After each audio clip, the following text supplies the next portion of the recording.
For 28 years, it didn't just divide a city, it separated the world by ideology, future, and freedom. But what if the dissolution of an entire era, the definitive end of the Cold War on November 9, 1989, was triggered by a simple communication error? It wasn't a military attack or a secret treaty. It was a tired and ill-informed Politburo spokesperson, Günter Schabowski, hastily reading a note. He accidentally announced the immediate opening of the borders. That night, confusion turned into courage. The cry of the population crushed bureaucracy. On this day, the fall of the Berlin Wall changed the geopolitical map irrevocably. This concrete structure was the symbol of oppression and cost the lives of at least 138 people who attempted the crossing. Discover how popular pressure forced the guard's hand, proving that history is often written by chance and by will. On November 9th, the fall of the Berlin Wall marked the day that changed everything.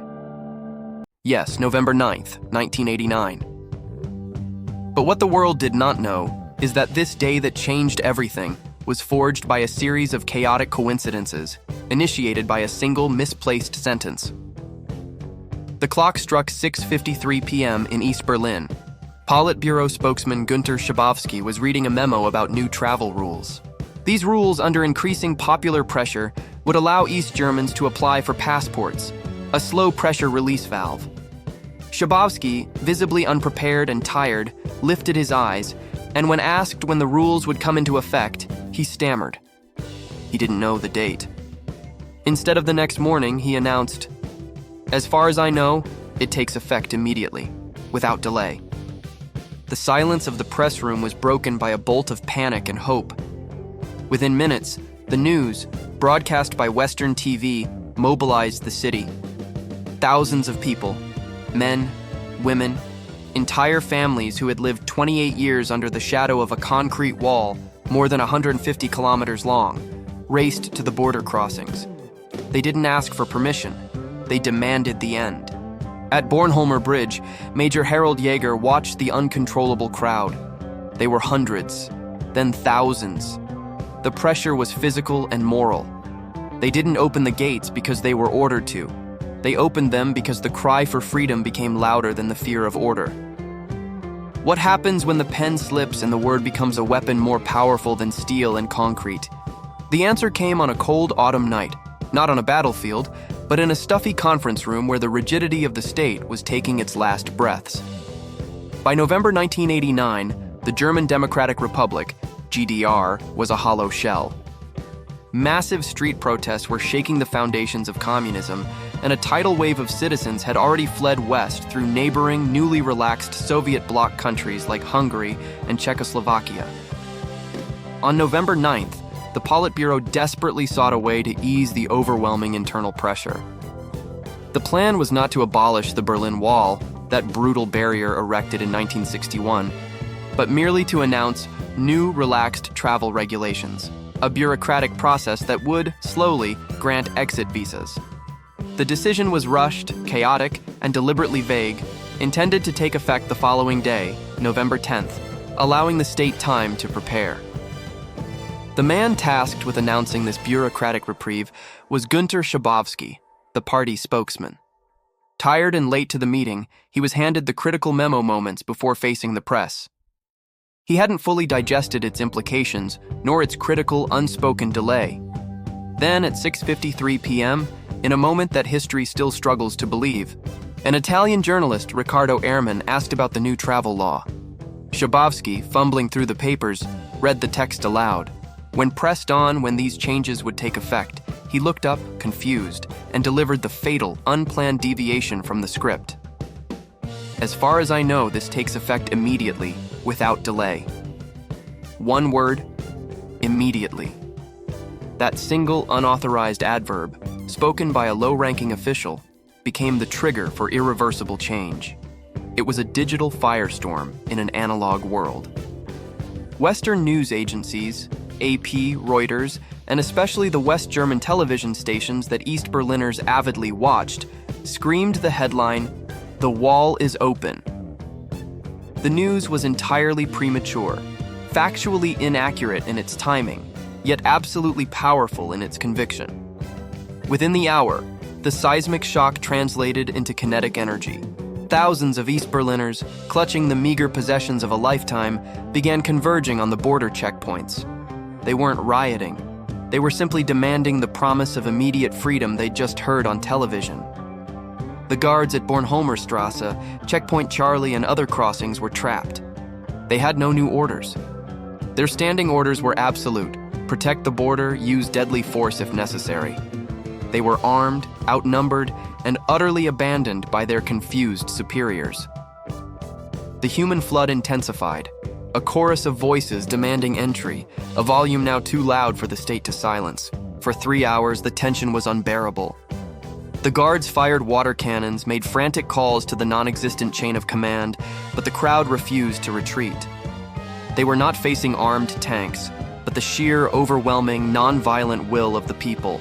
Finally, nearing 10:45 p.m., faced with the certainty of either a violent massacre or an impossible stampede, Harald Jäger, the exhausted, lower-ranking commander at the Bornholmerstrasse crossing, made the ultimate decision. No general authorized it. No politician signed the order. Jäger alone took the fate of the Cold War into his own hands. They opened the gates. The first surge was a collective roar of disbelief and triumph. The wall, that symbol of division for 28 years, a barrier that had cost hundreds of lives, was neutralized not by military might, but by a clerical error and the courage of a minor official to defy orders. But what was the true mechanism of the regime's collapse? Was it merely a bureaucratic slip, or was the system already so brittle that a single spoken word could shatter the concrete?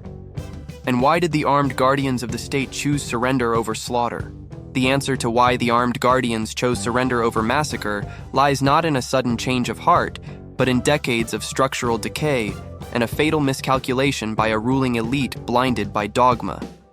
The wall, erected in 1961, was the physical manifestation of the German Democratic Republic's GDR failure. Its primary function was not to keep NATO out, but to lock its own citizens in. By 1989, the GDR was a state hemorrhaging legitimacy and talent.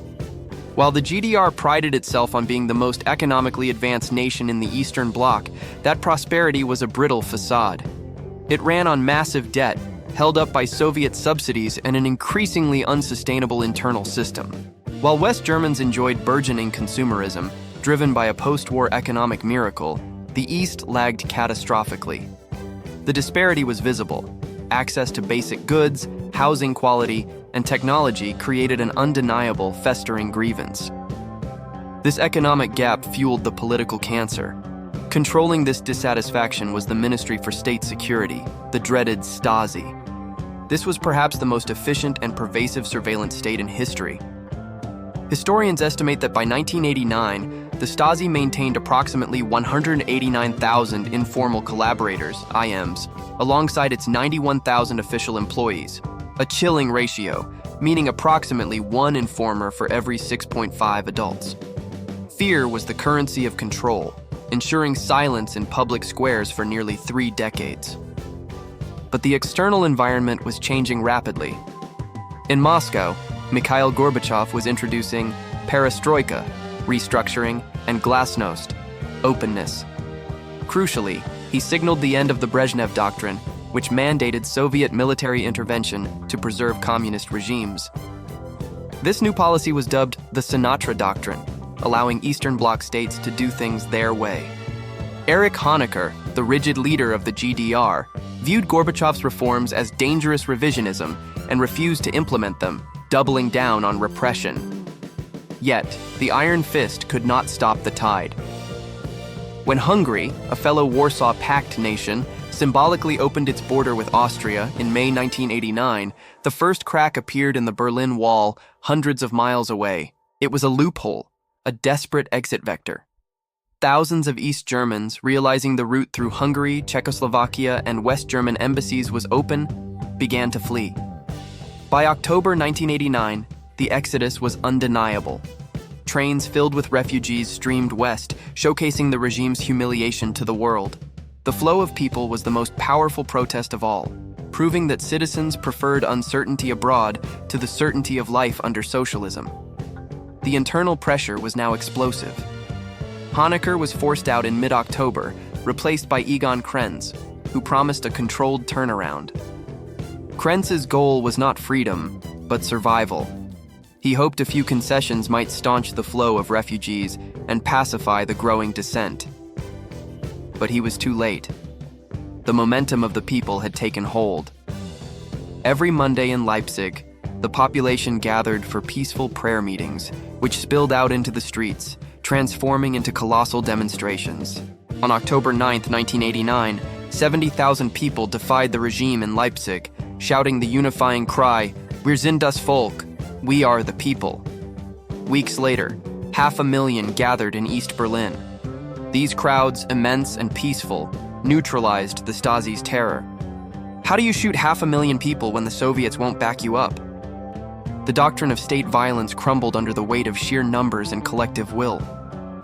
It was this unsustainable crisis, economic failure, political isolation, and mass exodus that drove the Politburo to draft a new, complex travel law aimed at regulating migration and easing the pressure.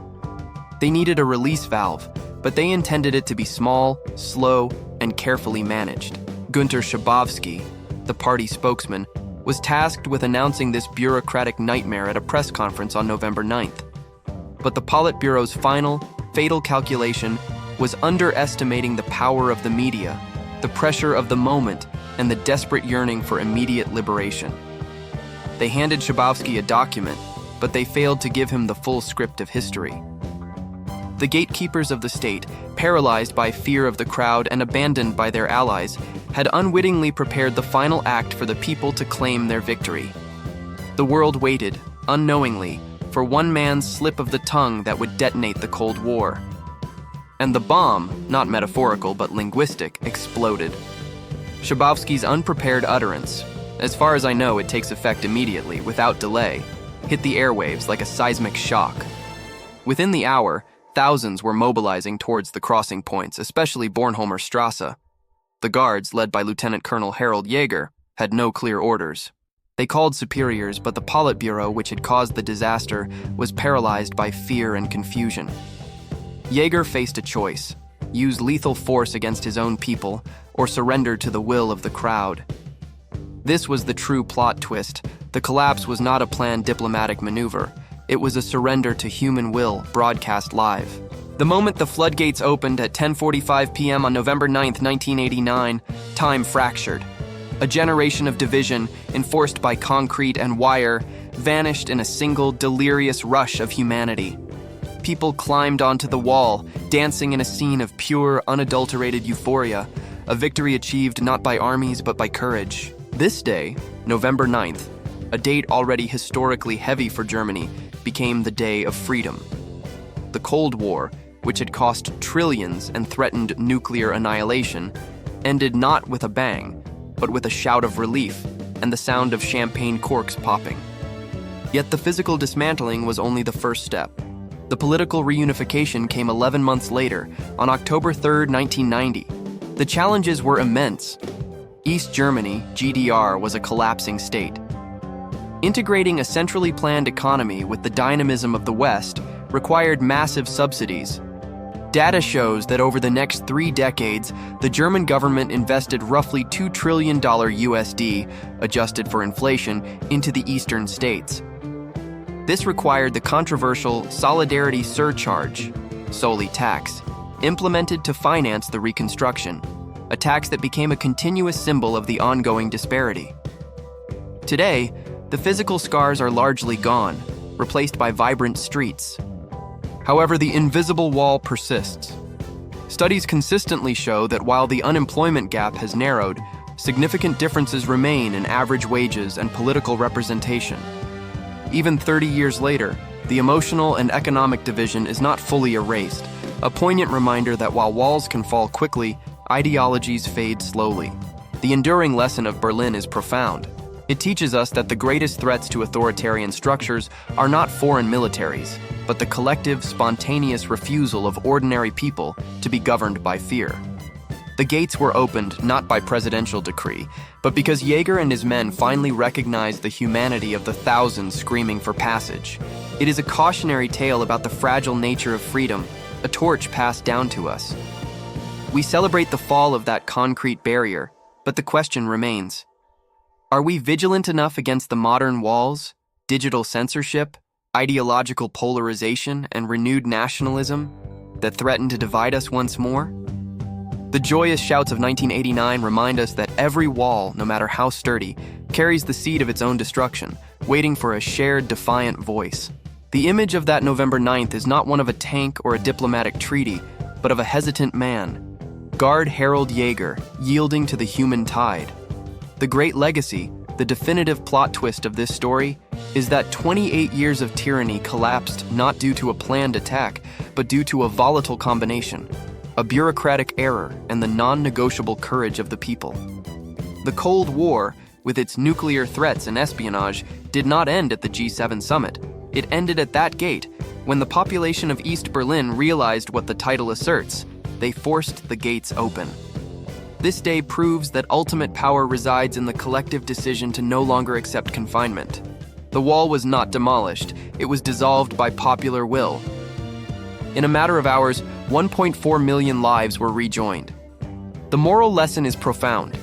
Even the most entrenched, concrete-hardened divisions are fragile when faced with unified nonviolence. Freedom, once awakened, is a state of mind that, when shared en masse, is capable of rewriting history before the next morning arrives. This was only one of the days that shaped our world. Tomorrow, we will publish another landmark historical event. To make sure you don't miss out, subscribe now to The Day That Changed Everything and turn on notifications. What other day would you like to see covered here? Comment below.